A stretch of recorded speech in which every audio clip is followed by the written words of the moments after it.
So you're thinking about making the move to Salem, Oregon. It is green, it is laid back, it has that small town feel, it has the great Pacific Northwest vibe that everybody loves. But people make some major mistakes when moving to Salem, Oregon, and I'm here to help you avoid those mistakes. Now, when my wife and I decided to relocate our family to Salem from a big city a few years ago, there weren't that many great videos explaining the lifestyles of what it's truly like to live in Salem, Oregon. And certainly ones that weren't highlighting mistakes that people were making or some of the bad things about living in Salem. And what was really missing were videos from the perspective of someone who didn't already live in the Pacific Northwest, didn't realize what it's like to live in this region of the United States. Now, as a realtor, I've helped many clients avoid these mistakes, especially from my own personal experience of knowing what it's like to relocate here from a big city or just from outside the PNW. So as you're going through the video, make sure you're taking some notes because this is going to help you avoid some major mistakes, especially pay attention to number 2. It is really important that you really can't come back from if you end up making that mistake. All right, we're going to jump into the first mistake that people make when moving to Salem, and this one isn't so obvious, and that is ignoring the risk of flooding. Now, people assume because we don't live right along the coastline, we don't live right by the ocean. Salem is about an hour and a half, or about an hour or so inland, so you're not right around the ocean. And we don't have monsoons or hurricanes that are going to bring and drive ocean water into Salem, flooding us. However, there are a number of areas in Salem that are prone to flooding. Now, we have the Willamette River that runs right through the city, and areas along that are prone to flooding. We have a number of creeks that run through different neighborhoods. Those are prone to flooding. And we have a lot of low-lying areas that are also prone to flooding. And what causes these areas to flood is that we live really close to the Cascade Mountains. In fact, you can see the Cascade Mountain Range pretty much anywhere from Salem. Well, when those heavy snowpacks melt, the water comes rushing down the mountains and into our rivers and raises the water table. It also raises the Willamette River water table, which affects the creeks and the low-lying areas. Sometimes we do get heavy rain surges that come into Salem that also rise the water levels. And if the overflow drainage system is backed up, it may not be able to handle the extra water coming through. Now, we do have a lot of homes and a number of neighborhoods that are designated flood zones. And if you're buying without checking whether you're in a flood zone, you could get hit with a lot of damage and costly insurance requirements. It would be an absolute nightmare if you bought into an area that you weren't really aware about the amount of flooding that was going on. It was a designated flood zone. Yes, you may have gotten the extra flood insurance, but you really didn't understand what all of it meant. And your dream home floods, you've got all this damage. Maybe your insurance doesn't cover it all because you didn't get enough coverage. Without doing your research or your due diligence, imagine finding your dream home just to come to the understanding that it needs extra flood insurance, costing you hundreds, maybe even thousands of extra dollars a year to get yourself covered in the event of that type of disaster. And even if you bought that home with the flood insurance, sometimes it doesn't cover everything. But not only the money component of all of this, but just seeing all of your items lost due to flooding, having to start over with a lot of your belongings, and having to go through the reconstruction process and the cleaning and the mitigation that comes with flooding. Not to mention some of the possible mold that could be there if not discovered soon enough or left untreated. Now, don't get me wrong, a lot of these homes that are actually designated in the flood zones are magnificent homes, wonderful neighborhoods. I mean, it's really cool to have a creek running through the neighborhood or living by the river. It does come with its perks and advantages, but just know that there's an inherent risk when doing so. So if you're not up to that risk, you definitely want to make sure checking with your real estate agent or flood map or the FEMA zones to avoid these specific areas so you're not wasting your time finding your dream home and then realizing you don't want to have that risk or be in a flood zone. If you decide to buy in a flood zone area, there are things you can do while going through your property or going through the inspections of buying a home, and you want to check the basements to see if there's any water damage or evidence of that. See if there's any drainage issues in and around the neighborhood, any standing water, seeing if there's any evidence of a sump pump being used. These will all give you clues if you're going to be facing potential water intrusion issues. The other thing you can do is ask neighbors, walk around the neighborhood, and see what their experience has been since they've been living there. Okay, we're going to jump into mistake number 2 that people make when moving to Salem, Oregon. Now, this one is challenging to recover from, and it could be pretty costly. But before that, I do want to remind you that I am Dave Fine with the Real Estate Dads at eXp Realty. My team and I love helping people move and relocate to Salem, Oregon, just like my family and I did. I understand from that perspective. So if you're interested, hit up my team and I at the contact information that's popping up below or in the description. Also, to get more videos like this, subscribe to the channel, hit the like button, comment below. We'd love to hear about what your concerns are.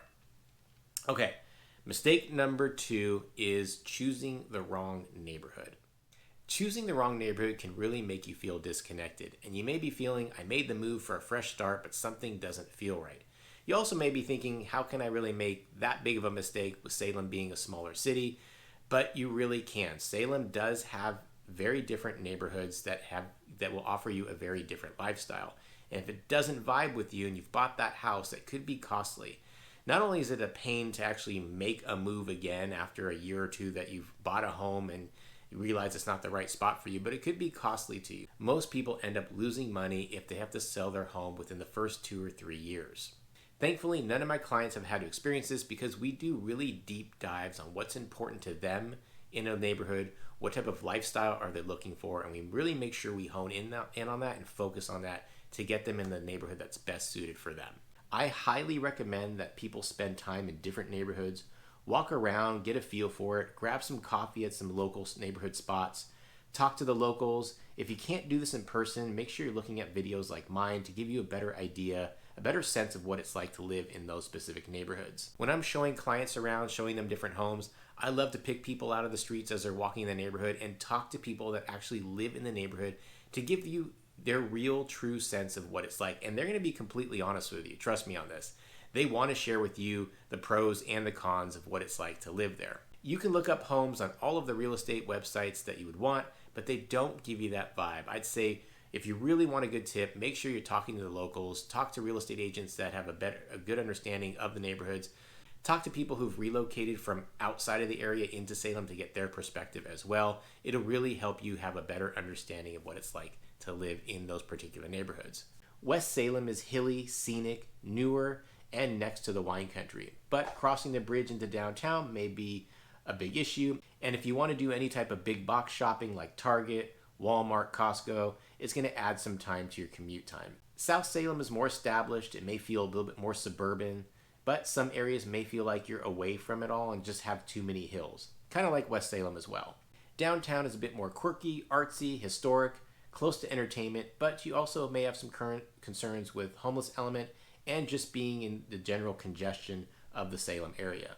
East and North Salem are more affordable and closer to the Interstate 5 freeway for an easier commute on that freeway, but is generally older and have smaller homes. Before my family and I made the move here, we traveled and visited Salem a number of times during different seasons, visited different neighborhoods, spent a few days in each one to get a better idea of what we would like when we moved and relocated here, because we didn't want to make the move twice. We wanted to find the neighborhood, get a great home in that neighborhood, and make it our home for a very long time. All right, jumping into mistake number 3 is underestimating the amount of rain that we get here in Salem. Now, the Pacific Northwest is lush, it is green, it is beautiful, it is all that you've heard and seen on videos and in pictures, but all that greenery comes with a price, and that price is a lot of rain.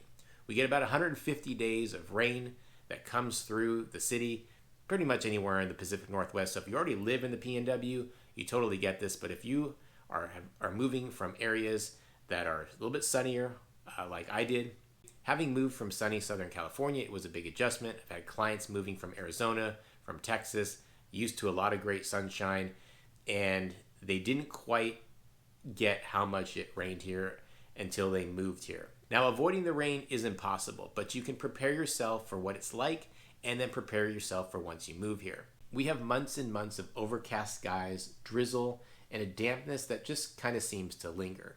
It's not dramatic thunderstorms like you're going to have in the south and maybe in the northeast. It's more of a misty, kind of low-key wet that just kind of keeps on going. And this can kind of hit you hard emotionally, and sometimes it just catches you by surprise. It can make you feel a little bit sluggish, a little bit off, a little bit down, a little bit sad, and sometimes you may not realize why until you realize maybe you just don't have enough vitamin D, or you haven't seen the sun in a handful of days. You just don't have that heat that you're used to if you're coming from a warmer climate.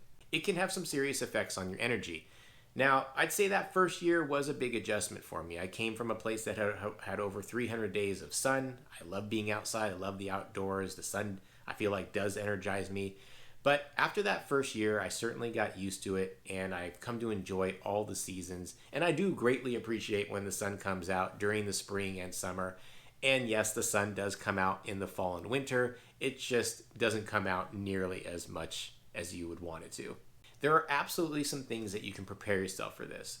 Before we moved here, we made sure that we came and visited Salem during the fall and during the winter, and we actually came during the spring as well because we needed to know what it was going to be like during those seasons. Now, is it the same as living here for months at a time? No, but it gives you some perspective and some idea, and it somewhat prepared us for the transition. Now, it's funny, if you've talked to locals or people that have lived here a long time, even they get tired of the rain, and I'll say I've been here a handful of years, and there are times where I am tired of it, wanting that sun to come out. When it does, it's like, it's fantastic, it's glorious. People seem to be in better moods. You see more people out and about. Now, that's not to say that it's dreary and miserable and people are just upset all the time. It's the Pacific Northwest. People are used to it. This is our lifestyle. And it does provide the amazing greenery and lush landscaping that we have here that I absolutely fell in love with, that I didn't have where I moved from. The other thing that can help you prepare for this is making sure you get good wet weather clothes. This is something that I didn't have much of, didn't need it, but you want to get some good quality stuff so you're just not going through it every season. Get yourself a nice rain jacket, some good rain boots, and you may just want to add some more clothing that is suitable in the rain. Now, the next tip I'm going to give you was a game changer for me, and you may think it's silly and not for you, but I ended up getting a light therapy lamp, and it has helped tremendously during those overcast days when you got them day after day after day in the fall and the winter. For me, it resets my internal clock, my internal rhythm, and just kind of brightens up my mood in general. I didn't think this was going to work. I tried it at a whim. Someone suggested it, and it does help me quite a bit. So if you're someone who's concerned about those gray skies and the wet weather, or your partner or whoever you're moving with may have those concerns, this may be a good little trick to help deal with that once you're moved here. The next tip I'm going to offer is create rituals that make gray days feel intentional. Think about reading by the window, by the fireplace, lighting some candles, brewing a nice cup of coffee, going for some rain walks with some really nice music. It helps if you really lean into the coziness during the fall and winter. You may end up actually enjoying it more. It's really about just changing your mindset that'll help you get through this part of living in Salem. Another big mistake that people make when moving to Salem is thinking that they're going to make the commute to Portland with ease 5 days a week, no problem. A lot of people living in Portland actually look to Salem because it's a lot more affordable when it comes to housing. It's a quieter pace of life, yet they still want to keep their job in Portland, so they're thinking they're going to move here and commute to Portland 5 days a week. Now, people do so. Don't get me wrong, people absolutely do that, but you have to be in that right frame of mind and understand that it's not always going to be an hour. Now, if you've seen any of my other videos, I talk about how you can take advantage of the big city life by going into Portland, but that was more for just once in a while for entertainment purposes. Now, as I mentioned, people do live in Salem and commute to Portland, but it may not be just an hour. If there's any type of closure, lane closure, it's going to add to your time. There are rush hours, especially getting in and out of the southern portion of Portland and in and around Wilsonville, that will absolutely add time to your commute. And if you're doing this daily, it may feel like more of a grind. And the mistake you made was thinking you're going to buy in Salem, have this wonderful lifestyle, and yet you're spending a lot of time on the road. And although I know it is tempting when you see the mileage, 50-ish miles between Salem and Portland, you're thinking you can do it. But 5 days a week can cause you to lose out on that lifestyle, that quieter lifestyle that you wanted, because now you're just spending so much more time on the road. And this can have some really negative effects on you emotionally. You made the big move. Let's say you moved from Portland to Salem, or if you're moving from outside the Pacific Northwest into Salem, and you're not realizing what that commute is going to be like. Again, you see it on the map. It's pretty close. I've seen my videos. I say it's about an hour away. But doing it daily may be problematic. If at all, you can avoid doing the daily if you need to do this. If you can commute to work a couple times a week, that'll definitely make things a lot easier. Because at some point, if you're doing this daily, you may end up just resenting that drive. You're going to be missing out on maybe family dinners, or missing out on your kids' sporting events, or missing out on some just quieter time. You're going to be a little bit more stressed.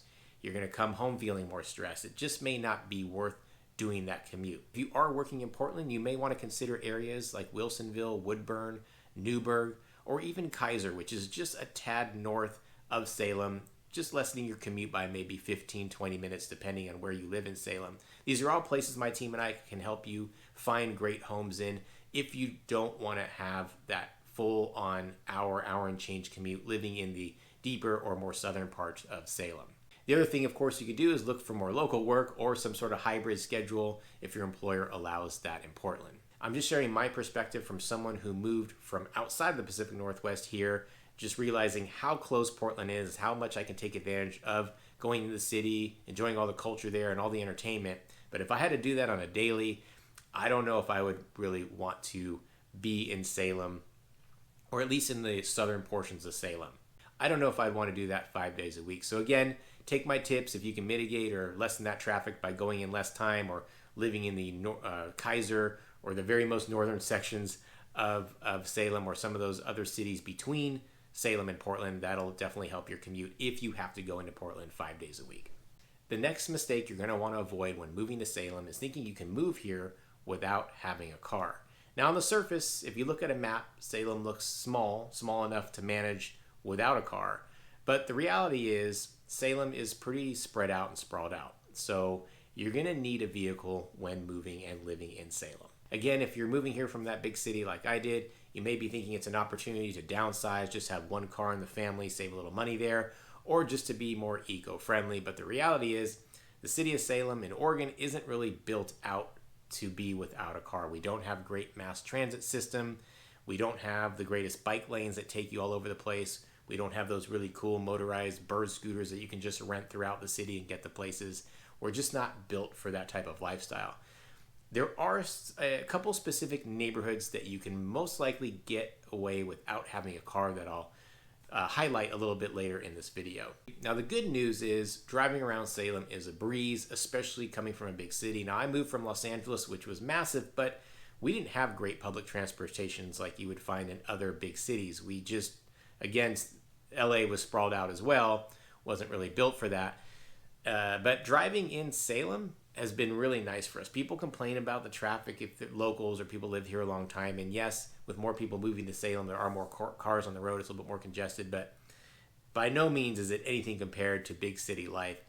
We have very little traffic, in my opinion, very small rush hour or commuter hour, and it's really easy to navigate. There are just a few major streets to get from one end to the city to the other, so just navigating it's simple. Not just less time on the road coming from a big city, but it is simple to navigate and easy to get to places. Now, if you decide to go carless, you may feel a little bit more emotionally isolated because without a car, you're going to be limited. You're not going to really have as many spontaneous adventures here in Salem.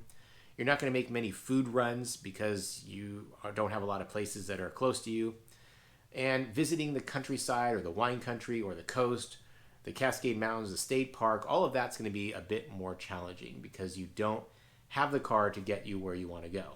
If you are absolutely committed to living the carless lifestyle, then there are a couple of neighborhoods that I would definitely recommend, and that would be the South Central area or Bush Park neighborhood, where you are just a few blocks from the downtown area, because from there you could walk it, you can ride a bike, skateboard, take a scooter.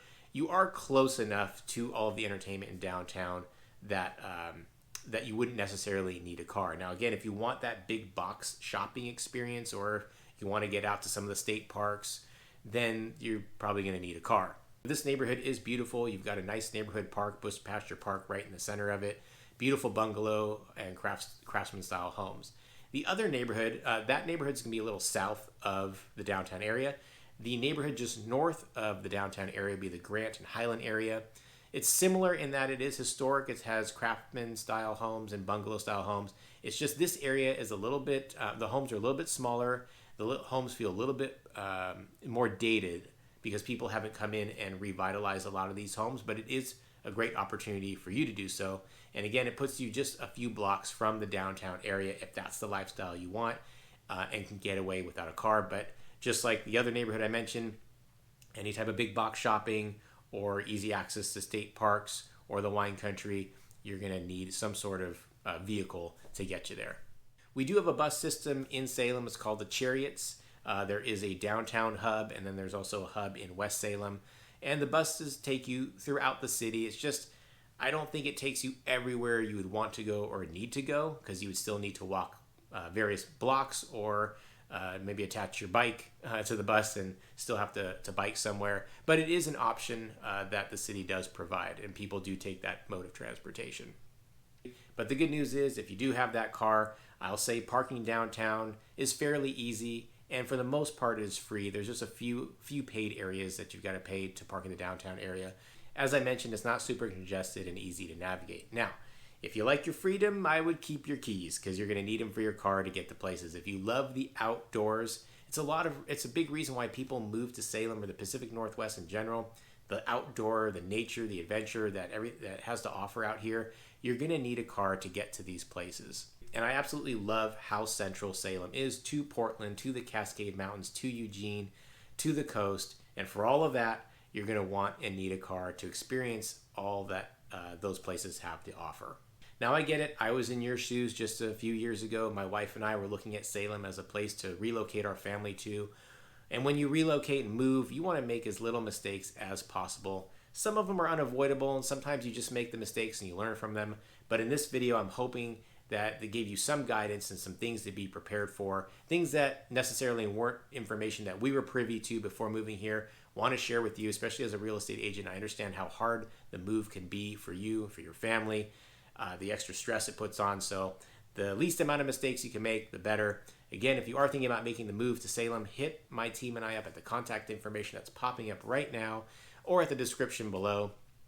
Subscribe to the channel to get more videos like this. If you like this video and you want to get it out to more people, or if you want to help me get it out to more people that are like yourselves thinking about moving to Salem, hit that like button. Comment below. Again, I'd like to hear some of your concerns, some things that maybe you're looking to avoid when moving to Salem, or any questions, you can shoot me a comment and I will answer it there.